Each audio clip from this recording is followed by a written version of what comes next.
नमस्कार, स्टडी दुनिया प्लेटफॉर्म पर आप सभी का स्वागत है। आज हम शुरू करने जा रहे हैं बायोलॉजी में जो आपका पहला टॉपिक रहने वाला है वो है इंट्रोडक्शन ऑफ बायोलॉजी। तो बायोलॉजी की अगर हम बात करें, इसको हिंदी में हम बोलते हैं जीव विज्ञान। सबसे पहले अगर हम बात करें तो जो बायोलॉजी है ये एक ग्रीक भाषा का शब्द है। It is a Greek language word.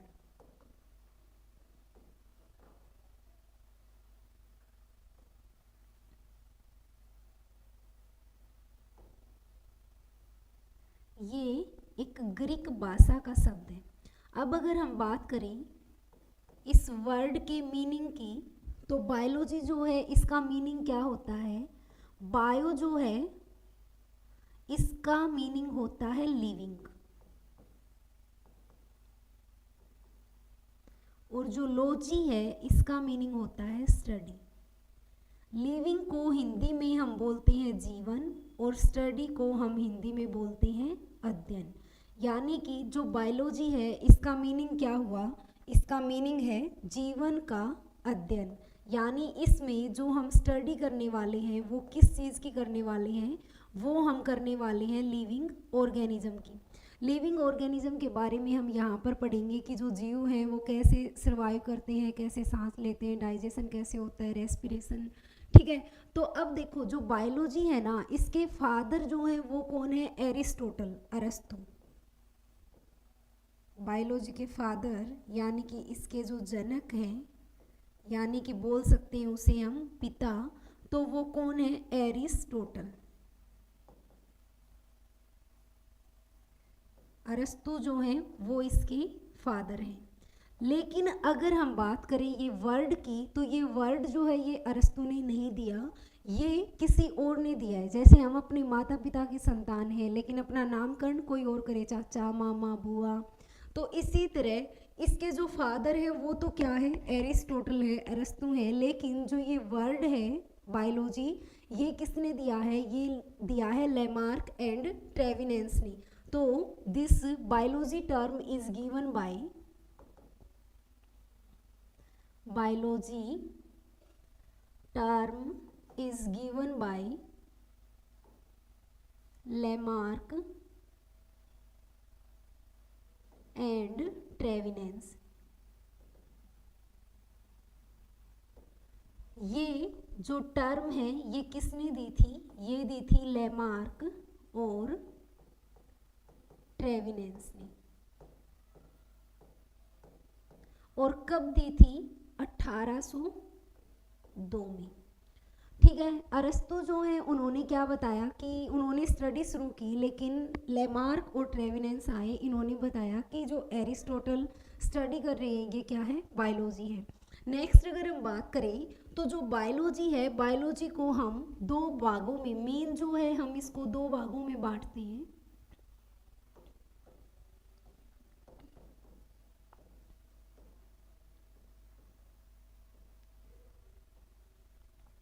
एक तो होता है जूलॉजी, हिंदी में इसको हम बोलते हैं जंतु विज्ञान, और एक होता है बॉटनी, इसको हम हिंदी में बोलते हैं वनस्पति विज्ञान। बायोलॉजी की वैसे तो बहुत सारी शाखाएं हैं, लेकिन मेन जो है वो हम इसको दो भागों में बांटेंगे, जूलॉजी और बॉटनी। अब देखो जूलॉजी हिंदी में आपको नाम से पता चल रहा होगा जंतु विज्ञान, यानी कि जंतुओं के बारे में हम इसमें पढ़ने वाले हैं। लेकिन अगर हम बात करें किसकी? बॉटनी की, तो बॉटनी में हम किसके बारे में पढ़ेंगे? बॉटनी में हम पढ़ेंगे प्लांट्स के बारे में। तो जूलॉजी, जू मीन्स होता है चिड़ियाघर, और चिड़ियाघर में होते हैं जीव जंतु। तो इसके अंदर हम किस चीज़ की स्टडी करने वाले हैं? स्टडी ऑफ एनिमल्स, यानी जंतुओं का अध्ययन।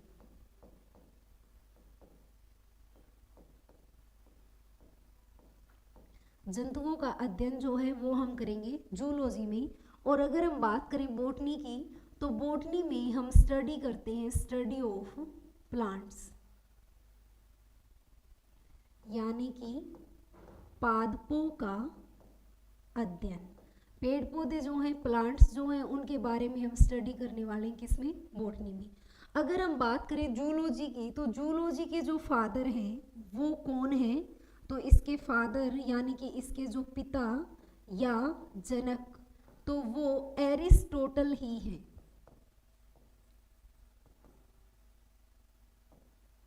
यानी कि अरस्तु। अब देखो, इसके जो फादर हैं वो एरिस्टोटल क्यों हैं? क्योंकि एरिस्टोटल ने क्या काम किया, इन्होंने 500 से 1000 अलग अलग पशुओं की प्रजातियां ली और उसमें इन्होंने स्टडी की कि जो एनिमल्स हैं वो बाहर से कैसे दिखाई देते हैं, यानी जिसे हम बोलते हैं मोर्फोलॉजी। अंदर से कैसे दिखाई देते हैं तो उसको हम बोलते हैं एनाटॉमी, और वो कार्य कैसे करते हैं जिसे हम बोलते हैं फिजियोलॉजी। तो इन्होंने क्या काम किया, 500 से 1000 अलग अलग प्रजातियां ली और उन पर अध्ययन किया। इस कारण एरिस्टोटल को जूलॉजी के फादर कहा जाता है। नेक्स्ट अगर हम बात करें प्लांट्स की, तो इसके जो फादर हैं वो कौन है? थियोफ्रेस्टस। इसके फादर यानी इसके जो जनक हैं वो हैं थियोफ्रेस्टस। थियोफ्रेस्टस इसके फादर क्यों हैं?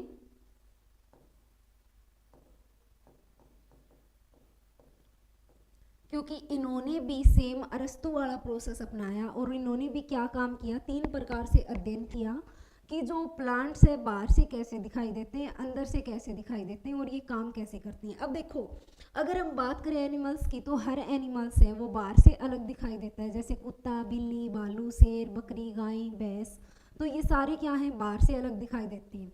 अगर हम बात करें इंटरनल की, तो इंटरनल की अगर हम बात करें तो बिल्ली है, तो बिल्ली का जो हार्ट है, किडनी है, लंग्स है, वो जहाँ पर होंगे तो क्या ऊँट के भी वहीं पे होंगे? नहीं है ना ऐसा पॉसिबल। तो बाहर से अलग दिखाई दे रहे हैं, अंदर से अलग दिखाई दे रहे हैं, और कार्य करने का तरीका भी उनका क्या रहेगा, अलग अलग। कार्य की अगर हम बात करें तो यहाँ पर आउटर वर्क की हम बात नहीं कर रहे, इंटरनल, यानी कि उनके अंदर रेस्पिरेशन कैसे होगा, डाइजेशन कैसे होगा, एक्सक्रेशन कैसे होगा, ठीक है।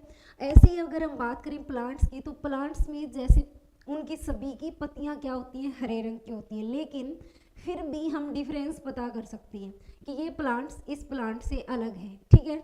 तो इन्होंने भी प्लांट्स के बारे में कि ये बाहर से कैसे दिखाई देते हैं, अंदर से कैसे दिखाई देते हैं। अंदर की अगर हम बात करें तो मान लो एक आपने नीम के पेड़ की टहनी ले ली और एक नींबू के पेड़ की, अगर उसको बीच में से काटोगे तो अंदर से दोनों टहनियाँ अलग अलग दिखाई देंगी और उनका कार्य करने का प्रोसेस भी क्या रहेगा, अलग अलग। किसी प्लांट्स को कितना पानी चाहिए, कितना टेम्परेचर चाहिए, तो वो उसका फंक्शन जो है वो क्या रहेगा, अलग अलग रहेगा।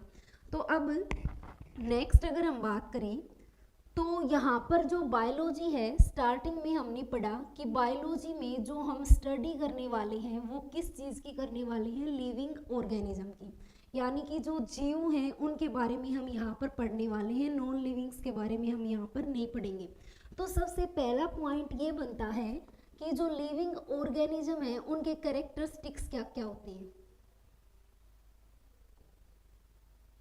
कैरेक्टरिस्टिक्स ऑफ लिविंग ऑर्गेनिज्म, यानी कि जीवधारियों के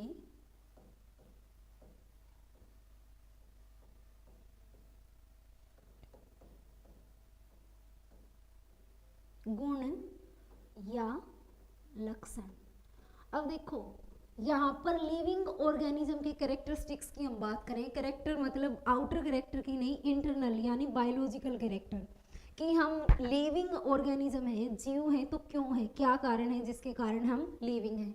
तो बहुत सारे कैरेक्टर हैं कि हम रेस्पिरेशन करते हैं, डाइजेशन करते हैं, एक्सक्रेशन होता है, न्यूट्रिएशन होता है, लेकिन अगर मैं बात करूँ सबसे पहले कैरेक्टर की जिसके कारण हम क्या हैं, लिविंग ऑर्गेनिज्म है, तो पहला कैरेक्टर जो होता है ना वो क्या होता है, वो होता है सेल, यानी कि कोशिका। यानी हम जो रेस्पिरेशन कर रहे हैं, डाइजेशन कर रहे हैं, वो हम किसके लिए कर रहे हैं, किसको जिंदा रखने के लिए, तो सेल के लिए। हम सांस ले रहे हैं तो वो भी सेल के लिए, भोजन कर रहे हैं तो वो भी सेल के लिए। अब मान लो अगर हम भोजन करना बंद कर दें तो हम बीमार हो जाएंगे, डॉक्टर के पास जाएंगे, डॉक्टर कहेगा आरबीसी कम हो गई। आरबीसी मतलब रेड ब्लड सेल। थोड़ी सी सेल कम होने पर हम इतने बीमार हो जाते हैं, अगर सारी ही सेल कम हो गई, ख़त्म हो गई तो क्या होगा, ठीक है, तो जो पहला कैरेक्टरिस्टिक्स है ना वो क्या होती है, सेल होती है। यानी जैसे ये रूम है, ये एक एक ईंट से मिलके बना हुआ है, ऐसे ही अपनी बॉडी जो है वो एक एक सेल से मिलके बनी हुई है। सेल क्या होती है, सेल होती है it is the structural and functional unit of our body. हमारे शरीर की संरचनात्मक व कार्यात्मक इकाई जो है वो सेल कहलाती है। ठीक है, संरचनात्मक मतलब जो संरचना मिली है, जो स्ट्रक्चर हमें मिला है वो सेल से मिला है। फंक्शनल यानी कि कार्यात्मक मतलब जो कार्य हो रहा है वो सारा सब किस पे डिपेंड है, सेल पे। स्मॉलेस्ट यूनिट है ये हमारी बॉडी की। अब नेक्स्ट अगर हम बात करें तो हमारी बॉडी में लगभग 200 अलग अलग प्रकार की सेल्स हैं, जैसे RBC, WBC, platelets, chondriocyte cell, stem cell, ठीक है, न्यूरल सेल। तो ऐसे ही अगर हम बात करें तो ये टोटल कितनी है, ये टोटल है 5000 अरब के आसपास, लगभग 5000 अरब कोशिकाओं से मिलकर हमारा शरीर बना हुआ है। अब जब ये सेम प्रकार की सेल एक ग्रुप में आएंगी तो वो ग्रुप ऑफ सेल बनेगा, ग्रुप ऑफ सेल, यानी कि जो कोशिकाओं का एक समूह बनेगा,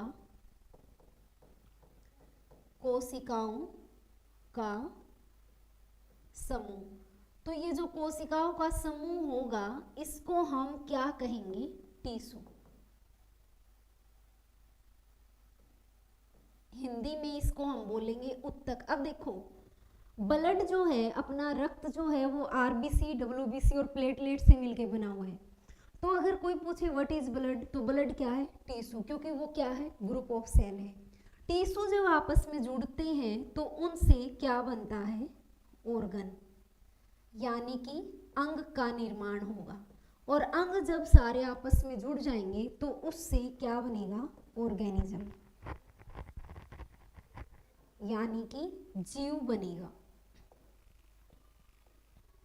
अब देखो जीव बनने के लिए सबसे पहले क्या चाहिए, सेल चाहिए। ठीक है, तो नेक्स्ट अगर हम बात करें तो दूसरा कैरेक्टरिस्टिक्स होता है प्रोटोप्लाज्म।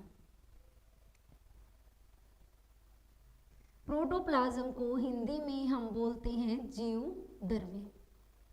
प्रोटोप्लाज्म जो है, जीव द्रव्य जो है, वो क्या होता है, सेल के अंदर जो मटेरियल होता है, mitochondria, lysosome, ribosome, Golgi body, cytoplasm, तो वो सारा मटेरियल क्या कहलाता है, प्रोटोप्लाज्म कहलाता है। अब सेल तभी तो काम करेगी जब उसके अंदर प्रोटोप्लाज्म होगा। अब यहाँ से ना क्वेश्चन एग्जाम में पूछा जाता है, क्या क्वेश्चन एग्जाम में पूछा जाएगा, हमारे जीवन का आधार किसे कहते हैं, तो वो क्या है, सेल।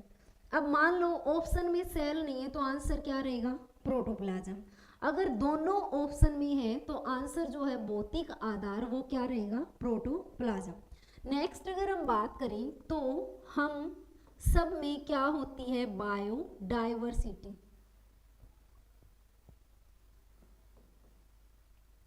हिंदी में हम बोलते हैं जैव विविधता, यानी जितने भी ऑर्गेनिज्म हैं उन सब में बायोडाइवर्सिटी होती है, जैव विविधता होती है। जैव विविधता की अगर हम बात करें तो ये क्या है, लिविंग ऑर्गेनिज्म में साइज, शेप और कलर के हिसाब से जो डिफरेंसेस है, जो भिन्नता है, उसको हम बोलते हैं बायोडाइवर्सिटी। अब देखो अगर हम बात करें नॉन लिविंग्स की, तो नॉन लिविंग्स में बायोडाइवर्सिटी नहीं होती। एक कंपनी है उसने चेयर बना दी, ठीक है, उन सब का कलर सेम है, शेप सेम है, साइज सेम है, तो हम उसमें डिफरेंस नहीं कर सकते। मान लो क्या हम चेयर का नाम रख सकते हैं कि रद्दू, पप्पू, इस तरह से नहीं रख सकते ना। और अगर रख भी दिया तो क्या हम उनको पहचान पाएंगे कि इसका क्या नाम था, इसका क्या नाम था, नहीं पहचान पाएंगे। क्यों, क्योंकि उनके अंदर बायोडाइवर्सिटी नहीं होती, लेकिन हमारे अंदर बायोडाइवर्सिटी होती है।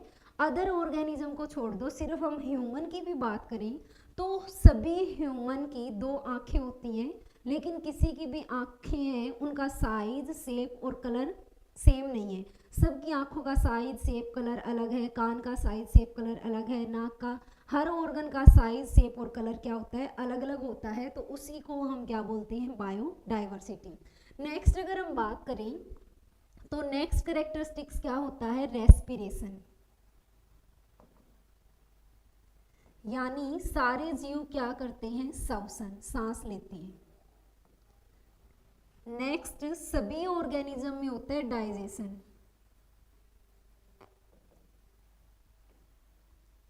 यानी कि पाचन। सभी जीव क्या करते हैं? भोजन करते हैं। नेक्स्ट अगर हम बात करें तो सभी जीवों में होता है एक्सक्रेशन, यानी कि उत्सर्जन। ठीक है, उत्सर्जन क्या होता है? हमने डाइजेशन किया, हमने जो भोजन है वो खा लिया, लेकिन अगर हम बात करें एक्सक्रेशन की तो हमारे अंदर अपशिष्ट पदार्थ, वो अपशिष्ट पदार्थ जो हमने खा लिया लेकिन उसकी हमारी बॉडी को कोई ज़रूरत नहीं है, ठीक है, तो वो शरीर से बाहर निकलना क्या कहलाता है? एक्सक्रेशन कहलाता है, उत्सर्जन कहलाता है। नेक्स्ट अगर हम बात करें सभी जीवों में होता है रिप्रोडक्शन। रिप्रोडक्शन को हिंदी में बोलते हैं प्रजनन या जनन। अपनी प्रजाति को बचाए रखने के लिए, अपनी वंश को आगे बढ़ाने के लिए, टू सस्टेन आवर स्पीसीज, ठीक है, किसकी जरूरत पड़ती है? रिप्रोडक्शन की। नेक्स्ट अगर हम बात करें तो सभी जीवों में क्या होता है? न्यूट्रिएशन, यानी कि पोषण। अब देखो, जो न्यूट्रिएशन है, पोषण है, ये क्या होता है? न्यूट्रिएशन होता है या तो ऑटोट्रोफ या हेटरोट्रोफ, यानी कि परपोषी या स्वपोषी। जैसे ह्यूमन क्या है? परपोषी है, प्लांट्स क्या है? स्वपोषी है, ऑटोट्रोफ है। अब हम अपने भोजन के लिए किस पर डिपेंड है? हम अपने भोजन के लिए डिपेंड है प्लांट्स पे, एनिमल्स पे। हमें जो कुछ भी खाने को मिलता है वो कहाँ से मिलता है? प्लांट से। दूध अगर हम पीते हैं तो किसका? एनिमल्स का। नेक्स्ट अगर हम बात करें प्लांट्स की, तो प्लांट्स को कितना भी अच्छा, कितनी भी अच्छी क्वांटिटी और क्वालिटी वाला खाना उनको दे दो, लेकिन वो उसका यूज़ नहीं करेंगे, वो एनवायरनमेंट से यूज़ करके अपना भोजन बनाएंगे। ठीक है, तो न्यूट्रिएशन सभी में होता है। नेक्स्ट और लास्ट अगर हम बात करें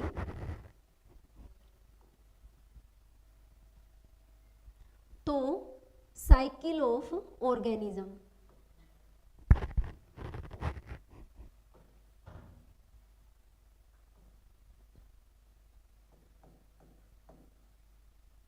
साइकिल ऑफ ऑर्गेनिज्म यानी कि जीव चक्कर। अब देखो, ये 10 कैरेक्टरिस्टिक्स हैं जो मेन हैं। अब अगर हम बात करें कि हमने ग्रोथ नहीं लिखा, मोमेंटम की भी चल फिर सकते हैं, तो अब प्लांट्स हैं वो चल फिर नहीं सकते, तो ये मेन कैरेक्टर नहीं है। जो मेन कैरेक्टर रहेंगे वो ये 10 कैरेक्टर रहेंगे। अब ये जो जीव चक्कर है ना, साइकिल ऑफ ऑर्गेनिज्म, ये क्या होता है? जीव चक्कर की अगर हम बात करें तो हमने पढ़ा है कि हम सबसे पहले एक सेल हमारे अंदर जरूरी है। जो भी लिविंग ऑर्गेनिज्म होते हैं उनके अंदर एक कम से कम एक लिविंग सेल होना जरूरी है, मैक्सिमम कितनी भी हो सकती है। अब जो जीव चक्कर है ना, मेल में सबसे छोटी सेल होती है स्पर्म यानी कि शुक्राणु, फीमेल में सबसे छोटी सेल होती है ओवम यानी कि अंडाणु। जब ये दोनों सेल आपस में मिलती हैं तो एक सेल बनती है और उस सेल का नाम होता है जाइगोट। अब जाइगोट बनती है और जाइगोट से फिर क्या बनता है? एम्ब्रियो यानी कि भ्रूण बनता है। फिर एम्ब्रियो जो है इससे इन्फेंट यानी कि शिशु, जब तक बच्चा माँ के पेट में होता है उसको इन्फेंट बोलते हैं, शिशु। फिर जन्म लेने के बाद चाइल्ड यानी कि बच्चा। फिर वो प्यूबर्टी यानी कि युवा एज में। फिर वो अडल्ट्स यानी कि वयस्क बनेगा। फिर ओल्ड एज में यानी कि वृद्ध। और फिर उसकी क्या हो जाएगी? डेथ यानी कि मृत्यु। जिसने जन्म लिया है उसकी मृत्यु क्या है? निश्चित। और जिसकी मृत्यु निश्चित है वो क्या है? लिविंग ऑर्गेनिज्म है। अब नॉन लिविंग्स के अंदर ऐसा कुछ नहीं होता। अब कंपनी ने ये मार्कर है, ये बना दिया, जैसा बनाया है ये वैसा ही रहेगा। अब ऐसा नहीं है कि भाई ये मोटा होगा, बड़ा होगा, झुर्रियाँ पड़ जाएंगी, बूढ़ा हो जाएगा, ऐसा इसके अंदर कुछ भी नहीं होगा। ये सब कैरेक्टरिस्टिक्स किसके हैं, लिविंग ऑर्गेनिज्म के हैं। अब यहाँ पर हम क्वेश्चन की बात करें तो सबसे पहला ये क्वेश्चन इंपॉर्टेंट है, एग्जाम में पूछा जाता है, what is group of cell, कि कोशिकाओं का समूह क्या है, तो वो टिश्यू है। यहाँ से बताया सेल और प्रोटोप्लाज्म से क्वेश्चन पूछा जाता है। यहाँ से अगर हम बात करें तो ये आपके बायोलॉजी में तो नहीं पूछा जाता, लेकिन रीजनिंग में आप एक चैप्टर पढ़ोगे सीरीज यानी कि क्रम में लगाइए, तो उसमें पूछा जाता है। आपको ऑप्शन दे देगा, ए ऑप्शन दे दिया, बी ऑप्शन दे दिया, सी दे दिया, डी दे दिया, कहेगा क्रम में लगाओ, तो पहले बी आएगा, फिर डी आएगा, फिर ए आएगा और फिर क्या आएगा, सी आएगा। ठीक है, तो ये क्या है, इंट्रोडक्शन ऑफ बायोलॉजी। अब देखो, अगर हम बात करें एम्ब्रियो से इन्फेंट की, तो जब आगे हम टॉपिक पढ़ेंगे तो उसमें हम पढ़ेंगे कि ऑर्गन जो है उनका ओरिजिन कहाँ से होता है, उत्पत्ति कहाँ से होती है, कि हार्ट है, कि भाई जब शिशु बन रहा था तो इसके अंदर हार्ट कहाँ से आया, इसके अंदर ब्लड कहाँ से आया, ब्रेन कहाँ से आया। तो अगर हम यहाँ पर बात करें एम्ब्रियो की, तो ये क्या है, ऐसे गांठ टाइप में परतें बनती हैं और ये अलग अलग लेयर्स होती हैं, एक्टोड्रम, मेसोड्रम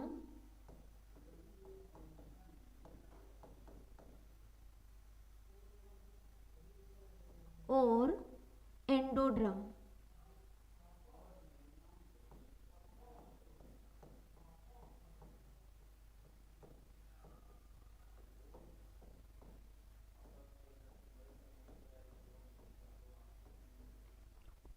तो हर टॉपिक में हम पढ़ेंगे, जैसे हम पढ़ेंगे ब्लड का ओरिजिन कहाँ से हुआ, कि भाई जब शिशु बना तो उसके अंदर सबसे पहले ब्लड कहाँ से आया, तो मेसोड्रम से। हार्ट का ओरिजिन कहाँ से होता है, ब्रेन का ओरिजिन कहाँ से होता है, तो ये वर्ड है, इनमें से हम यूज़ करने वाले हैं।